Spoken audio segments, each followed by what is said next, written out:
Hello friends, आज हम cardiovascular system पढ़ेंगे। जैसा कि नाम से हमें समझ आ रहा है कि cardiovascular means cardio means heart and vascular means blood vessels. Heart and blood vessels की टुगेदर वर्किंग को हम कार्डियोवैस्कुलर सिस्टम बोलते हैं।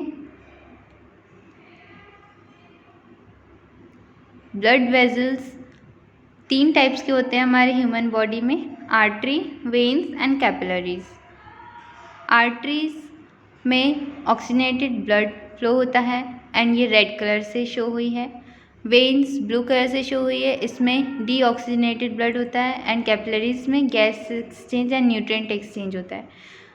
ह्यूमन हार्ट जितना भी ब्लड पंप करता है वो ब्लड वेजल्स तक जाता है, फिर ब्लड वेजल्स से बॉडी टिश्यूज़ में जाता है। Cardiovascular system heart and blood vessels से बना है। हार्ट एंड ब्लड वेजल्स की टुगेदर वर्किंग को एक सिस्टम फॉर्म होता है तो उसको कार्डियोवैस्कुलर सिस्टम बोलते हैं। हार्ट एक मोटर की तरह काम करता है और एक स्टीडी ब्लड फ्लो प्रोवाइड करता है हमारे पूरे बॉडी में बाय पंपिंग, और ब्लड वेजल्स सर्कुलेट करते हैं ब्लड को हमारे टिश्यूज़ सेल्स तक, और ये पाइप लाइक स्ट्रक्चर्स होते हैं, उनको ब्लड वेजल्स कहते हैं। कार्डियोवैस्कुलर सिस्टम जो है ब्लड वेजल्स का एक सिस्टम होता है जिसमें हार्ट पंप करता है ब्लड, तो ब्लड वेजल्स वो ऑक्सीजनेटेड ब्लड कैरी करते हैं और हमारे बॉडी टिश्यूज़ तक पहुंचाते हैं। सर्कुलेटरी सिस्टम का ही एक पार्ट कार्डियोवैस्कुलर सिस्टम होता है और ये 2 पार्ट्स में डिवाइड है, हार्ट एंड ब्लड वेजल्स। और ये सिस्टम इस सिस्टम की हेल्प से हमारे बॉडी में पूरे एडिक्वेट अमाउंट में ब्लड सप्लाई फ्लो होता है। कार्डियोवैस्कुलर सिस्टम में हार्ट एंड ब्लड वेजल्स की मेन वर्किंग है और सर्कुलेटरी सिस्टम का ही एक पार्ट है ये। सर्कुलेटरी सिस्टम में lymphatic system and cardiovascular system दोनों आते हैं। यहाँ पे ब्लड वेजल का डायग्राम दिखाया गया है जिसमें carbon dioxide and waste materials जो है वेन्स के थ्रू ले जाया जा रहा है हार्ट में प्योरीफाई होने के लिए, और ऑक्सीजनेटेड ब्लड और न्यूट्रिएंट्स जो हैं वो कैपिलरी के थ्रू पहुँचाए जा रहे हैं वेन्स में। इस तरह से एक्सचेंज चलता है न्यूट्रिएंट्स एंड वेस्ट का through veins to purify in heart, to get purify in heart. ठीक है, ब्लू कलर से हमेशा वेन्स शो होते हैं, रेड कलर से हमेशा आर्टरी। ये देखिए, अब यहाँ पे हम टाइप्स ऑफ ब्लड वेसल्स देखेंगे। 3 टाइप्स हैं, मेनली 3 ही हैं, आर्टरी, वेन्स एंड कैपिलरी। अब यहाँ पे हम देखेंगे हमारे ब्लड वेसल्स में 2 कस्प पाए जाते हैं, वॉल्स पाए जाते हैं जिससे कि बैक फ्लो या फिर फ्लो अप प्रिवेंट किया जाए ब्लड का।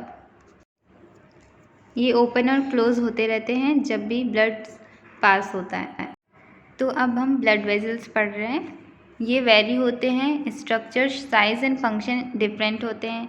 ठीक है, आर्टरीज एंड आर्ट्रियोल्स जो कि उनके स्मॉलर ब्रांचेस होते हैं आर्टरीज के, वो ब्लड हार्ट से अवे ले जाते हैं, मतलब हार्ट से ले जाते हैं और पूरी बॉडी में ऑक्सीजनेटेड ब्लड सप्लाई करते हैं। पल्मोनरी वेन एक ऐसी वेन है जो ऑक्सीजनेटेड ब्लड लेकर जाती है, और पल्मोनरी आर्टरी एक ऐसी आर्टरी है जो डीऑक्सीजनेटेड ब्लड लेकर जाती है। और कैपिलरीज रिस्पॉन्सिबल होते हैं nutrients and water and oxygen exchange के लिए इनटू द टिश्यूज़ और cellular waste and carbon dioxide into the blood stream to get purify. हमारे बॉडी में ब्लड वेजल्स के थ्रू ही सर्कुलेट होता है हार्ट से। सो आर्टरीज एंड वेन्स एक क्लोज लूप लाइक सर्किट बनाते हैं जो कि स्टार्ट और एंड हार्ट पर ही होता है। Heart vessels and blood vessels together circulatory system form करते हैं। हमने पढ़ लिया आर्टरीज एंड वेन्स के स्ट्रक्चर फंक्शंस। अब हम उनके लेयर्स स्ट्रक्चर के लेयर्स की बात करेंगे। 3 लेयर्स से मिलकर बने होते हैं आर्टरी के walls.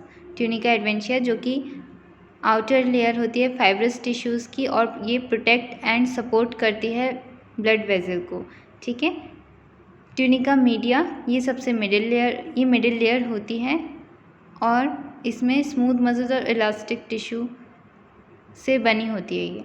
Tunica intima inner layer होती है ये, और स्मूथ लाइनिंग होती है इसमें, जिसमें कि एक ओनली सिंगल सेल होता है, थिक होता है, और ये बहुत ही थिन लेयर होती है। एग्ज़ाम में इस तरह के क्वेश्चन आते रहते हैं, differences between arteries and veins. यहाँ पे इस डायग्राम में लेयर्स बताए गए हैं वेन्स आर्टरीज के, और यहाँ कैपिलरी का भी डायग्राम है। अब हम हार्ट के बारे में पढ़ेंगे। ये एक कोन शेप्ड हॉलो मस्कुलर ऑर्गन है जिसका साइज़ 10 सेंटीमीटर लॉन्ग होता है ये, और वेट होता है इसका वुमेन में 225 ग्राम्स एंड मैन में 310 ग्राम्स। नाउ हार्ट की पोजीशन। हार्ट का जो बेस होता है वो सुपीरियर सरफेस पे है, और जो पॉइंटेड एपेक्स है वो डाउनवर्ड्स है। तो हार्ट जो है वो थोरेसिक कैविटी के बीच में सिचुएटेड है और लेफ़्ट साइड है, क्योंकि उसका जो एपेक्स है वो थोड़ा सा टिल्टेड है लेफ़्ट साइड, तो इसलिए लेफ़्ट साइड बोला जाता है हार्ट को। हार्ट का एपेक्स 9 सेंटीमीटर लेफ़्ट साइड में 5th इंटरकोस्टल स्पेस में मिड लाइन में सिचुएटेड है, और बेस जो है इसका 2nd रिब तक एक्सटेंड करता है। हम इस डायग्राम में इसका पोजीशन देख सकते हैं हार्ट का। देखिए इस डायग्राम में बेस 2nd रिब तक है, और एपेक्स जो है वो 5th इंटरकोस्टल स्पेस तक है, और टोटल 9 सेंटीमीटर लॉन्ग है ये। Okay.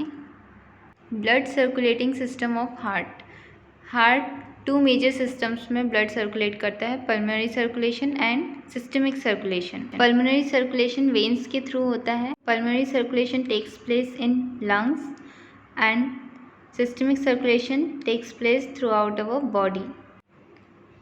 Right heart blood pump करता है, देन गैस एक्सचेंज लंग्स में होते हैं। एल्वियोलाइज के थ्रू ब्लड कलेक्ट कर लेता है oxygenated blood, oxygen, then it gets oxygenated and carbon dioxide is released. So right ventricles venous blood carry करते हैं, then lungs purify करता है, then pulmonary vein के थ्रू लेफ्ट आर्टेरिया में ट्रांसफ़र हो जाता है। हम इस पिक्चर से समझ सकते हैं systemic and pulmonary circulation. Pulmonary circulation जो है वो हार्ट एंड लंग्स के बीच हो रहा है, और सिस्टमिक सर्कुलेशन पूरी बॉडी में हो रहा है। सिस्टमिक सर्कुलेशन ये आर्टरीज के थ्रू होता है। लेफ़्ट हार्ट ब्लड पंप करता है एंड बॉडी के बाकी के पार्ट्स टिश्यूज़ वगैरह में ट्रांसफ़र करता है ब्लड फ्लो, और टिश्यू वेस्ट जो है कैपिलरीज के थ्रू वेन्स से दोबारा प्योरीफाई होने के लिए हार्ट में चले जाते हैं। ये डायग्राम है, एक बार और देख लीजिए। Pulmonary circuit and systemic circuit. Pulmonary circulation हमारे लंग्स से होता है through veins, and systemic through arteries. एक सर्कुलेशन और होता है हमारे ब्लड का, कोरोनरी सर्कुलेशन, जो कि हार्ट और उसके सेल्स एंड टिश्यूज़ के बीच होता है, क्योंकि हार्ट के भी सेल्स मसल्स को भी चाहिए ना न्यूट्रिएंट, जिसे कोरोनरी सर्कुलेशन कहते हैं। अब हमारे बॉडी में जो सिस्टमिक ब्लड फ्लो होता है उसका प्रोसेस क्या है, देखिए।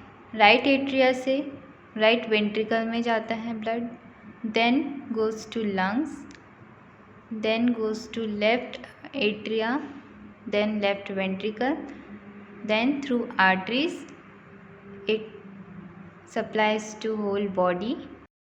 आप एक बार डायग्राम में भी देख सकते हैं।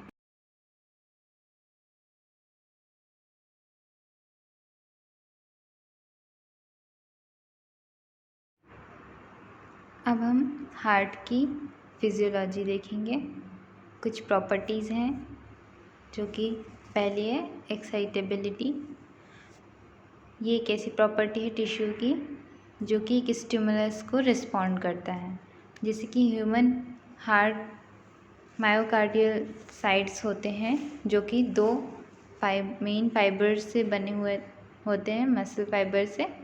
पहला है contractile muscle fibres, second is conductive fibres. Myocardial tissues help करते हैं कॉन्ट्रैक्शन में, और कंडक्टिव फाइबर्स इलेक्ट्रिकल फाइबर्स की तरह वर्क करते हैं जो कि सिग्नल्स रिसीव करते हैं और कंडक्ट करते हैं। Second property is contractility. Heart muscle ऐसे नोड के थ्रू स्टिमुलस जैसे ही मिलता है कॉन्ट्रैक्ट करता है। ऐसे नोड इलेक्ट्रिकल इम्पल्स जनरेट करता है और एबी नोड को फॉरवर्ड करता है। देन स्टिमुलस के through contraction takes place. And third property is automaticity. इसमें हार्ट खुद से ही इम्पल्स सिग्नल्स जनरेट करता है थ्रू ऐसे नोड, जिसकी वजह से कॉन्ट्रैक्शन होता है। Now fourth property is rhythmicity. Heart contract और रिलैक्स होता है हमेशा पर्टिकुलर टाइम पर। पर्टिकुलर एक उसका रेट होता है, जैसे कि पर मिनट 70 to 80 बीट्स होता है हेल्दी पर्सन में। ठीक है, ये इसीलिए होता है क्योंकि उसमें एक ऑटोमेसिटी होती है, एक रिदमिसिटी होती है, जिसके कारण ऑटोमेटिकली वो ये काम करता ही रहता है। उसका काम ही है बीट करना। और फिफ्थ है tonicity. Tonicity in the sense कि हार्ट कभी भी फुल्ली रिलैक्स नहीं रहता है, वो हमेशा कुछ ना कुछ करता ही रहता है, जिससे कि कॉन्ट्रैक्शन एंड रिलैक्सेशन में कोई प्रॉब्लम ना आ सके। ये सर्टेन अमाउंट्स में हमारे ब्लड फ्लो में ATP, oxygen, sodium ions, calcium ions, potassium ions certain amounts में सर्कुलेट करता रहता है। आशा करती हूँ कि आप लोगों को ठीक से समझ आया होगा। Thank you so much for listening. Bye bye.